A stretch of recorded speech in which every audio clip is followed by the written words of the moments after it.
Hello, hello, hello. DM Geezer Jim back to continue reading through audiobook mode the 2024 Dungeon Master's Guide. We're picking up where we left off last episode. Chapter 5, subsection on Greyhawk. The OG first edition AD&D setting that has been around forever has come back for yet another round.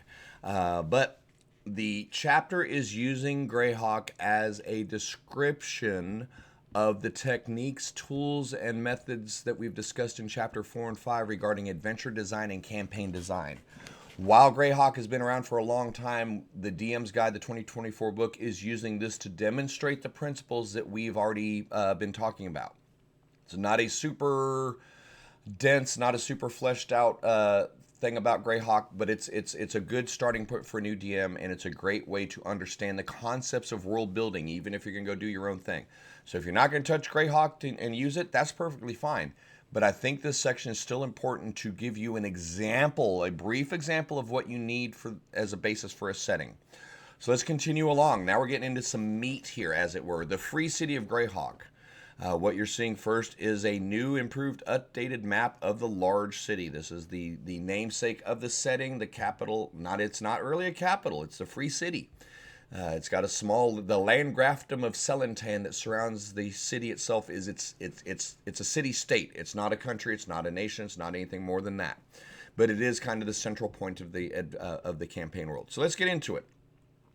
We're going to look at the map for just a minute or two here. Let me go ahead and zoom in on. Zoom in just a wee bit. Actually, it was going to be better without there. We could zoom in here to look at it. You've got your Grand Citadel, the High Quarter, the Garden Quarter, a couple unique locations, highlighted locations, the High Tower Inn, Silver Dragon, River Quarter, Foreign Quarter, Clerksburg, Artisans Quarter, Slum Quarter, plus your outlying areas. It's a pretty map, and more importantly than that, it is a functional... Oh, come on back, motherfucker. Sorry. It is a functional map. So, enough about the map. Like I said, download it, look at it at your own, but let's get into reading. We're going to read the word as written first, and we'll get into the comments on the second section. Might be a lengthy video. Apologies in advance, because, we're looking at a big city here. Free City of Greyhawk.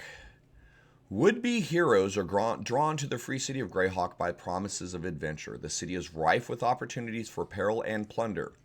The city stands on the eastern banks of the Celentan River. The river flows south from the Near Div, the lake of unknown depths, down to Woolly Bay, and remains easily navigable for its entire length.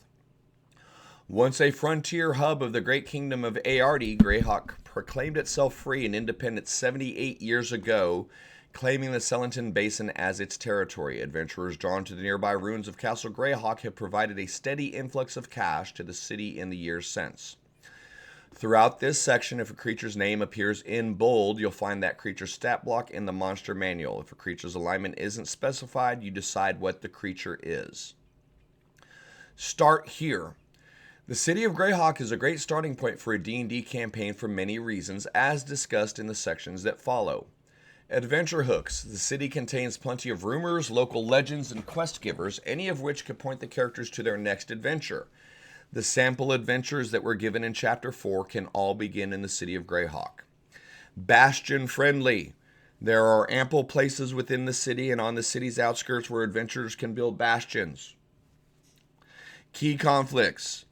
Two of the three central conflicts of the Greyhawk setting, the threats of elemental evil and Ayas, are the sources of major tension and intrigue in the free city of Greyhawk. The third conflict, involving evil dragons, is a looming threat nearby, particularly in the Mist Marsh, the hills of the Aber Alls, and the Bright Desert. Local hurly-burly. Greyhawk is a frontier spirit atypical for a settlement of its size. The locals are a tough and rowdy lot. Adventurers seeking action don't need to look far, as the city contains more than its fair share of troublemakers.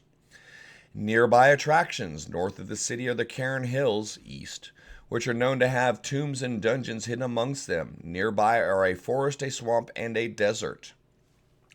The monsters that haunt these areas tend to be weak, perfect for testing the mettle of low-level adventurers.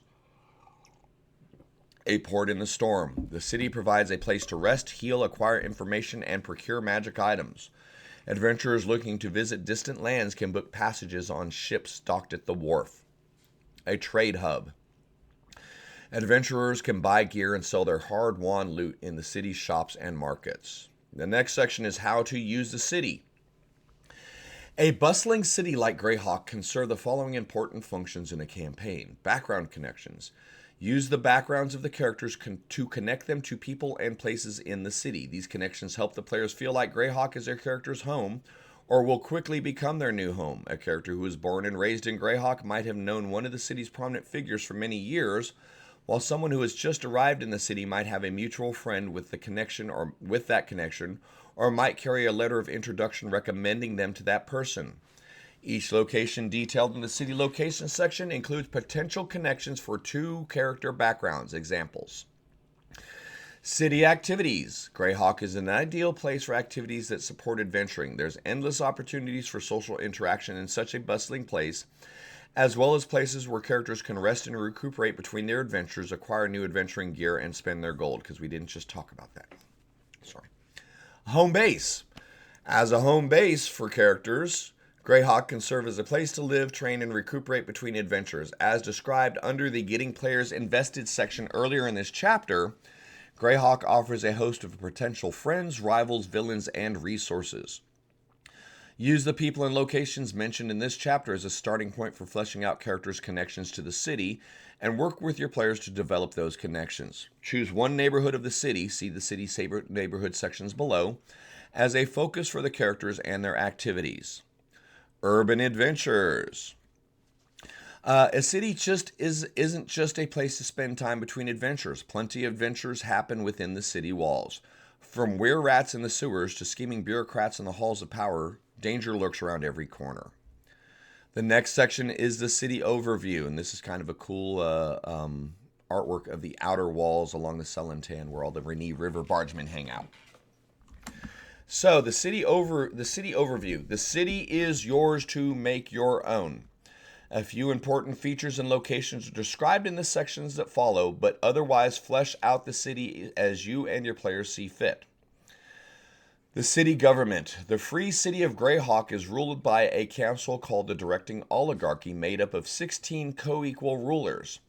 This council elects its chief officer, the Lord Mayor, a position currently held by a human spy master who's lawful neutral, named Neroth Gaskell. The other directors include the Captain General and the Constable of the City Watch, several guild masters, priests both of Bakab and Rao, the Inspector of Taxes, and a few influential magic users with ties to politically active secret societies.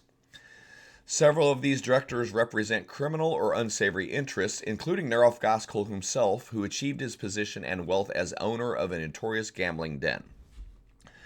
The City Watch. The City Watch is a standing garrison of some 800 guards and veteran warriors. Bolstering these defenders are mages from the city's Guild of Wizardry, as well as priests from local temples. The Captain General and Constable of the City Watch are stationed at the Grand Citadel. See city locations coming soon. City Walls. A 30-foot high stone wall winds like a snake around the city. 2 other walls, identical in height to the outer walls, separate the city into its 3 great sections. Access to the wall tops can be gained via lifts in each gatehouse. In addition, along the inside base of the outer wall are secret compartments at 300-foot intervals, each one containing a 30-foot tall wooden ladder. All members of the City Watch know the locations of these secret ladders, which in an emergency can be pulled out and used by city defenders to quickly reach the parapets. The walls are patrolled regularly. During the daytime, the typical patrol is 1 guard, 1 sentry placed every 300 feet along the top of the wall. At night, the guard patrol is quadrupled, with 2 sentries posted every 150 feet along the wall. Also at night, torches light up the wall top at 150-foot intervals between the guards, so that each sentry station is 75 feet from a torch in each direction. So there's like 15 feet of darkness surrounded by the rest of it being dim light between each torch. Each city gates. Each city gate consists of a pair of iron-reinforced wooden doors that can be barred from the inside. These heavy doors are backed by a massive portcullis of iron bars. A very small child might be able to squeeze between the bars, but not a youth or even an adult halfling. The city's portcullises are usually left open even when the gates themselves are closed. Each gate is contained within a small gatehouse flanked by a pair of towers. The tower tops and connecting blockhouse are equipped with arrow slits and holes for pouring boiling oil straight down onto invaders. Each gatehouse tower connects to the city through a door in its base and to the wall tops by a door in its side. The towers contain 3 platforms beginning at the top of the wall and extending upwards. Each of these can shelter and provide a firing platform for up to 40 archers. 3 of the city's gates typically remain open throughout the day and night. The highway gate, which is the grand entrance to the city, the cargo gate, used primarily by traders and merchants, and the garden gate, one of the city's 2 inner gates. The remaining gates are closed from dusk until dawn, and a visitor must produce a written message from the Lord Mayor of Greyhawk, or the Captain General of the city, or a head of state to be allowed through a closed gate. In the latter case, the guards ensure the traveler is harmless before opening the gates. Those passing through open gates aren't asked to explain their business, nor are they detained or turned back unless they are recognized as known fugitives. Wagons and carts might get searched if they trigger the guard's suspicions, but most vehicles are waved through without inspection. However, the guards keep a daily roster of who and what passes through their gate. Crime. The free city of Greyhawk is home to many thieves, vandals, charlatans, and hooligans. Crimes are divided into 3 categories. Petty crime. Public unarmed brawling, pickpocketing, vandalism, and other crimes that cause up to 50 gold pieces in property damage are petty crimes. The perpetrator pays a fine of 2 D10 gold pieces or works to provide restitution. Minor crime. The categories of minor crime include armed assaults, defined as any non-fatal attack made with a weapon or a damaging spell, as well as property crimes that cause between 50 and 250 gold pieces in damages. The perpetrator must pay a fine of at least 100 gold pieces and is then sentenced to 1d6 years in prison. So 80% of what our players do is considered a minor crime. Major crime. Crimes more severe than those described above, including murder, bribery, or impersonation of a city official, as well as magical coercion, are major crimes. The criminal faces 2d10 years of imprisonment, the death penalty, or permanent exile. A city magistrate decides which punishment is appropriate. The next section is religion. The city has temples and shrines dedicated to various gods. Religious practices that are certifiably evil aren't tolerated, however. When an evil sect is discovered in the city, its wealth is confiscated, its leaders are put to death, and all other members are banished from the city for life. See the Gods of Greyhawk table above for many deities worshipped by the inhabitants of the free city. The next section is city neighborhoods. The free city of Greyhawk is split into 3 main sections by 2 internal walls running east to west. The northern section is home to the High Quarter and the Garden Quarter, where the wealthiest folk of the city reside. The central section is home to the River Quarter, Clerksburg, the Artisans Quarter, and the Foreign Quarter. The southern portion, known as the Old City, includes the poorer and rowdier neighborhoods of the Slum Quarter and the Thieves Quarter. Brief descriptions of the city's neighborhoods are provided below. Artisans Quarter. The Artisans Quarter is built around a large marketplace. The finest artisans live and work here, and the city's trade guilds are headquartered here. Clerkburg. Clerkburg is the university district of Greyhawk with dozens of schools and colleges and the businesses that support them. Temples lie in the appropriately named Temple Street of Temples in the southeast corner of the district. The Foreign Quarter. The Foreign Quarter is among the most multicultural districts of the city, and it boasts fine apartments and restaurants. Garden Quarter. The Garden Quarter is an extravagant neighborhood similar to the High Quarter, but mansions aren't quite as ornate, the estates aren't as large, and it's not as gaudy. High Quarter. Palaces, temples, mansions, and gardens fill the posh High Quarter. Extravagant architecture and wide open spaces define this quarter. The next section is the River Quarter. The River Quarter encompasses the taverns and entertainment venues, as well as the wharves along the Celantan River outside the city wall. Because it's a hub of trade, it's the most diverse multicultural part of the city. The next section is the Slum Quarter. The Slum Quarter is the poorest, most desperate region within Greyhawk's walls, full of crime-ridden apartments. And last, we have the Thieves Quarter. The buildings of the Thieves' Quarters are slightly less run down than their Slum Quarter equivalents, and its people are marginally better off. The next section is city locations. The locations detailed here can serve as a good starting point for your campaign. Use them as examples when fleshing out new locations for your game. Example locations follow. The Black Dragon Inn. Remember, our little colored box is our descriptive box text. This is what you're supposed to read to your players when they see something. This 3-story, slightly run-down inn is situated in the heart of the city. A sign carved to resemble the grinning visage of a black dragon hangs over the front door. A stable is located behind the inn. That's not a whole lot. Anyway, the Black Dragon Inn in Clerksburg has good food and affordable rooms. The inn stable can hold up to a dozen steeds. The inn's proprietor is Miklos Dare, whatever you want to call him, a human veteran warrior, chaotic good, who loves to recount his heroic exploits in the Battle of Emendry Meadow 7 years ago, when warriors from across the Central Flanius united to drive the forces of wickedness from the Temple of Elemental Evil. See the Central Flanius earlier in this chapter. A red-bearded bear of a man with a prosthetic leg, Miklos is affable and proud. His friendly rivalry with Olaf and Sivan, the proprietors of the Silver Dragon Inn just up the street, is the talk of the city. Olaf and Sivan recently hired a mage to make Miklos' Black Dragon sign drool acid, much to the chagrin of visitors entering and leaving the Black Dragon. Miklos is itching to pull a similar prank on his own. Character backgrounds. How we can connect our player character backgrounds to this location. That's this section. An adventurer with a soldier background might have a tie to Miklos for having fought alongside him at the Battle of Emendry Meadow 7 years ago before they became a first level adventure 7 years later. Sorry. A character with a wayfarer background might know Miklos as a generous man who gives away food and sometimes even lodging to people in need. Reasons to visit. Adventurers might visit the Black Dragon Inn for one of the following reasons. It's an eavesdropper's paradise. Many clandestine meetings occur at the Black Dragon. Adventurers eavesdropping on private conversations might overhear tantalizing rumors or uncover valuable information. It's also an information source. If the adventurers let Miklos tell stories of his past exploits or agree to help him play a prank on his rivals, he can steer them towards new adventure opportunities. He's also quite familiar with the nature of the elemental evil. Or simply a place to stay. The Black Dragon is close to the city's central marketplace. A traveler can sleep in a common room for 2 silver pieces per night or secure a private room for 5 silver per night. A luxury suite costs 2 gold pieces per night. The Grand Citadel, a many-towered fortress, looms above all quarters of the city from its position atop a low rise. Its outer walls, darkened by soot and smoke, could use a good scrubbing.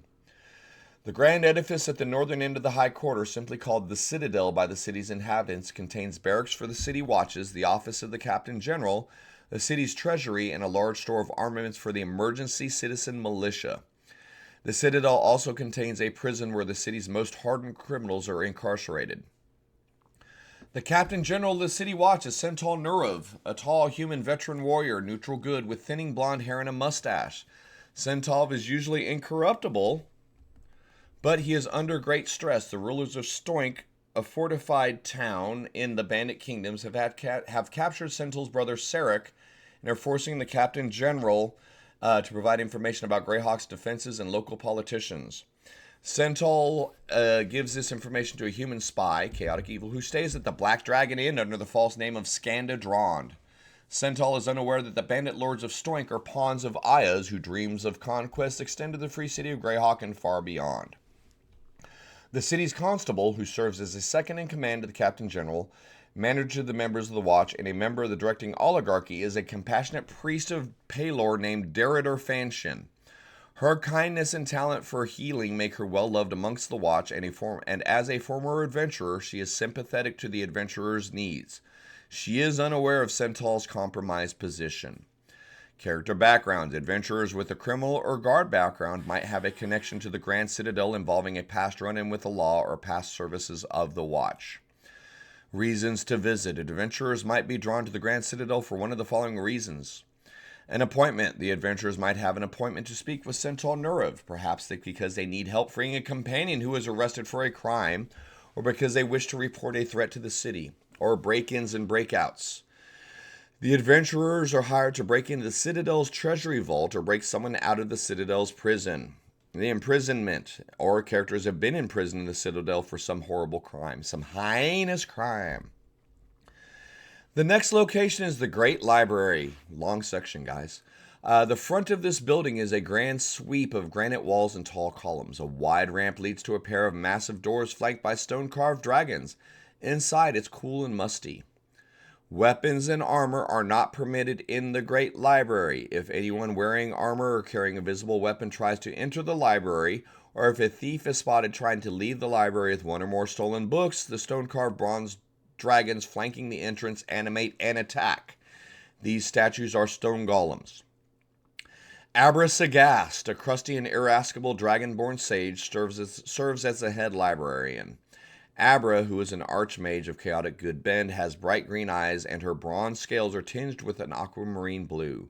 She typically wears a patchwork robe. Abra sits behind a high desk in the main hall. 6 open archways lead from the main hall to wings where the bulks of the library's books are shelved, free for visitors to peruse, but not removed from the library. The library has several sages and scribes under contract to write books, mostly detailing the current affairs in the city. An iron door leads to a hallway behind the head librarian's desk. The 3 scribes, mages, labor here and act as sentries, for next to their desks are 3 locked iron doors to the library's vaults. Arcane lock spells seal these doors, beyond which are the repositories for the library's most valuable or scandalous works. Next to each scribe's desk is a pull cord hanging through a hole in the ceiling. A tug on any of these cords releases a homing pigeon from the loft above the library. It takes the bird 1 minute to find and alert an archmage who teleports to the main hall of the library to investigate. Oh, shit. Character backgrounds. The adventurers with the sage or scribe background might have a connection to the Great Library and its proprietor. Reasons to visit. Adventurers might visit the Great Library for one of the following reasons. Research. Adventurers searching for a specific book or more information about a specific topic might find what they're looking for in the library. Or spellbooks. The adventurers might need to purloin one of the many spellbooks kept in the library, necessitating a carefully planned heist. Spell scrolls. Adventurers can commission the scribes to create a spell scroll that bears a wizard spell of level 5 or lower. See the player's handbook for the time required to craft a scroll. The scribe charges double the cost shown there as well. Hightower Inn is our next location. Almost done with the city here. Hightower Inn, conveniently located near the Sellington River, this inviting inn is distinguished by its tall tower, which is pointed at the top like the hat of an eccentric wizard. The clientele is notably wealthy, but the inn itself is not at all ostentatious.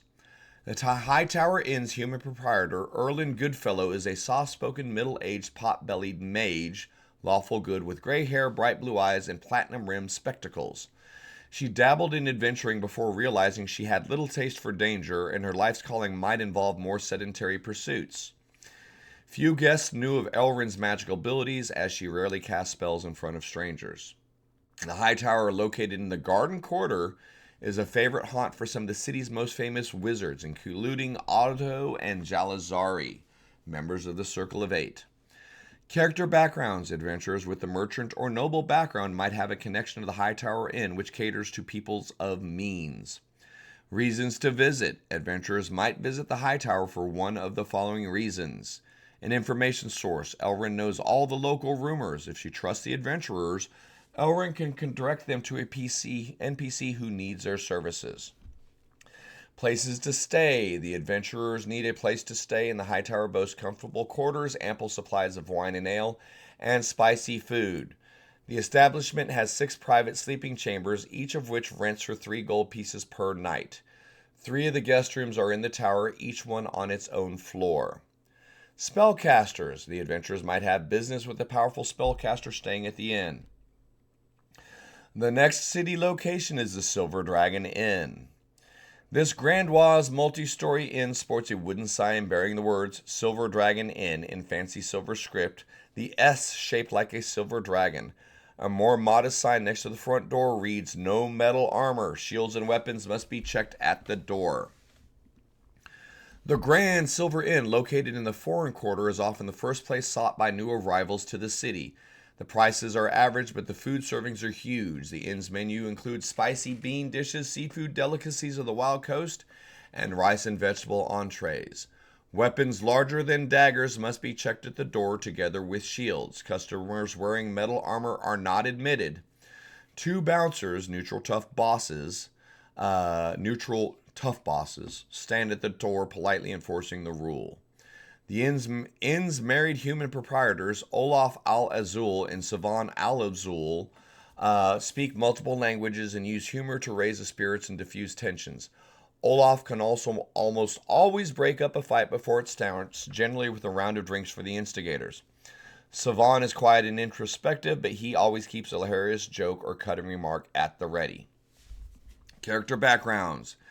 Adventurers with the artisan or entertainer background might do business with the Silver Dragon Inn. Reasons to visit. Adventurers might visit the Silver Dragon for one of the following reasons. Meeting with foreign dignitaries. Foreign dignitaries come here to enjoy the Silver Dragon's food and accommodations. Characters who plan to visit distant lands might connect with these esteemed visitors. A place to stay. The Silver Dragon is centrally located in the city and has 24 guest rooms on the upper floors. It's a big old building. A traveler can sleep in a common room for 1 silver per night, a private room for 3 per night, or a luxury suite for 1 gold per night. Security. The Silver Dragon Inn prides itself on being a safe stop for visitors. Its proprietors and bouncers are trained to deal with trouble without the support of the city watch. Our next location, Temple of the Far Horizon. Hidden among the city's grander temples is a quiet, modest house of worship with clay-tiled rooftops, a cornered bell tower, and well-tended vegetable gardens. Sick and hungry folks gather in short lines outside of the city as they wait for priests to attend their needs. Situated in the garden quarter, this temple is dedicated to Farlang, a god favored by travelers and mercenaries. The priests who staff the temple offer nourishment, rest, and healing to those in need, day and night. Several small rooms are maintained for guests, and simple hot meals are free to all visitors. Character backgrounds. Adventurers with the guide or sailor background might have a connection to the temple which offers to help travelers. Reasons to visit. Adventurers might visit the temple for one or more of the following reasons. Adventurers wanted. The priests keep tab on threats in the region around the city. They're paying close attention to the new rumor of dragon activity in the nearby Cairn Hills, and they're looking to hire adventurers to investigate these rumors. Or healing. Adventurers can purchase potions of healing for 50 gold pieces each, and the temple priests have 1 die 4 such potions in stock on any given day. The priests also have cure wounds and lesser restoration spells prepared, and customarily cast them for free. For more powerful magic, such as greater restoration and raise dead, the priests direct the adventurers to the Temple of the Radiant Sun. Safe travels. By making a small donation to the temple, adventurers increase the likelihood of safe travels to their next destination. Teleportation circle. Though it isn't the only permanent teleportation circle in the city, the circle within the Temple of the Far Horizon is easiest to access. The priests allow free access to their teleportation circle in either direction. For 2,000 gold pieces, the chief priest will cast the teleportation circle spell to open a connection to another permanent circle on the material plane. Fast travel enabled. The Temple of the Radiant Sun. This copper-roofed temple has a gold inlaid symbol of the sun above its double-door entrance. During the day, sunlight shines through high windows to illuminate the temple's interior, which is adorned with golden draperies. This temple, dedicated to serving the god Pelor in the heart of the garden quarter, opens at dawn and closes at dusk. In a sanctuary in the heart of the temple, priests conduct daily morning rites as well as all-day observances every god's day.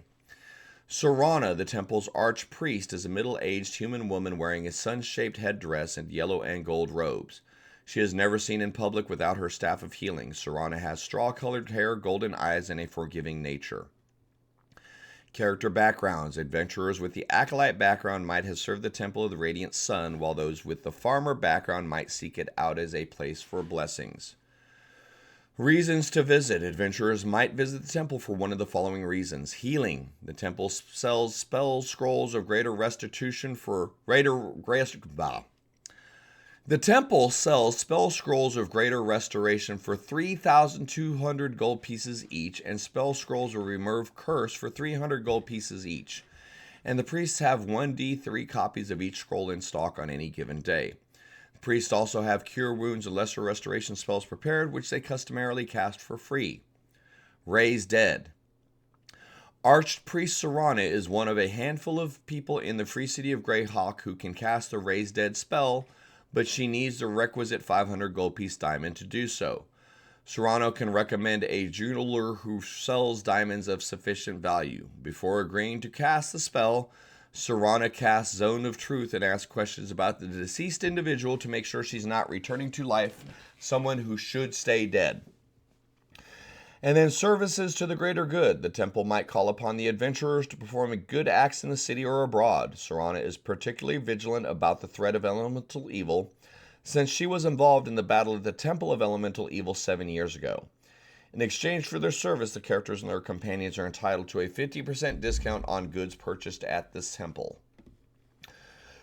Our last thing is Unearthed Arcana.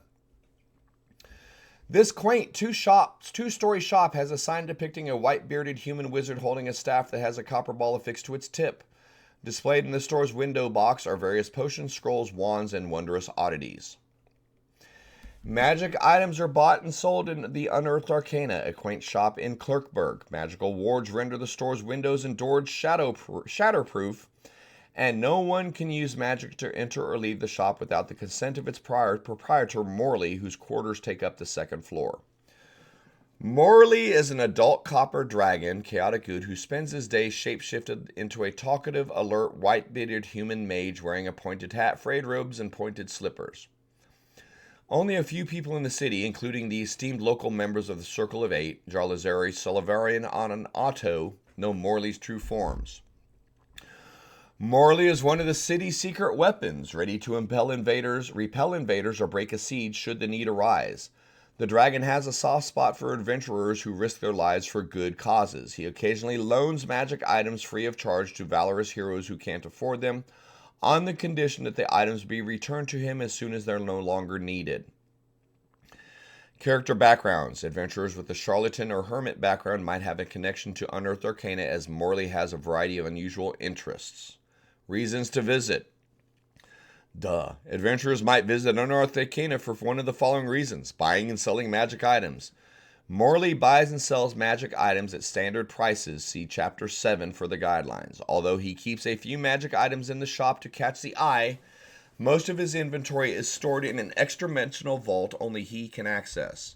The shop sells many common, uncommon, and rare magic items, mainly potions, rings, rods, staffs, wards, and wondrous items. Morley has access to a few very rare and legendary magic items as well. Free loan. A benefactor arranges for Morley to loan the characters a magic item to help them complete a quest. Before giving them the item, Morley asks that they return it in pristine condition. Magic item identification. Morley can cast the Identify spell at will. He charges 50 gold pieces for each casting of the spell. And our final section in this very long read about the city of Greyhawk is Beyond the City Walls. Let me take a look before we get into it. How big is this? Not too big. Not too big. Yeah, we're going to do this part next. We're going to go ahead and end here because we did hit 30 minutes. We'll look at Beyond the City Walls in the next section. This is the end of our read through. Pretty thick, I know, 30-ish minutes of reading and listening to me go on and on about the city of Greyhawk. What do we want to take out of this? As much or as little as you need to. Again, the primary goal here is to use Greyhawk, that's been a setting that's been around for 50 years, literally. 80, 78, 40-something years, 40-ish years. So we're just simply using a setting that's been in play for a long time to give us examples of the design principles that we've been discussing so far in the Dungeon Master's Guide. Okay, there's some good detail here, there's some bad detail here. If you're a Greyhawk grognard, you're probably rolling your eyes every fourth sentence going, what the hell is that? That can't be right. 70 years? Are you serious right now? What happened to Zageeg? Blah, blah, blah. Don't worry about that. When you're a new DM, remember, this is a sample setting that you can immediately take out of the box and go play with if you want to. Or you can use this as examples of how to build locations in your city. How do I build a neighborhood? What do I need for a neighborhood? What do I need for wards? Think all this section is a good example. There's certainly enough here to build from a campaign point. But yeah, I don't want to go too far into comments because this is already a long video. This is exactly what's advertised on the tin as it is. This is the free city of Greyhawk. This is some information about the city of Greyhawk, and here's some stuff to use the city for your adventures. There's a lot more nuance into it, and when I get done with this section, 1 or 2 videos, I'll give you guys some resources that if you really like Greyhawk, that can help inform you a little bit more. But yeah, I don't have a ton of comments on it because it's pretty much self-explanatory. If you need this, the city for actual gameplay, you're definitely going to have to expand upon what's here. But as long as you use the framework that's been given in the prior chapters and the examples here, you can add another 20 inns, 50 shops, 17 temples, and whatever else you need to the city using the tools that we already have in play. Yeah, that's really it for this section. Thank you so much for hanging out. Likes, follows, subscribes, all the cool things are good. We'll be back to finish up. We'll probably finish Beyond the City Walls and Greyhawk Gazetteer in our next video. So I invite you to come back for more. Let me know what you think. Let me know if you have any questions in the comments. But above all else, again, thank you for being here, and I appreciate your time. Y'all take care.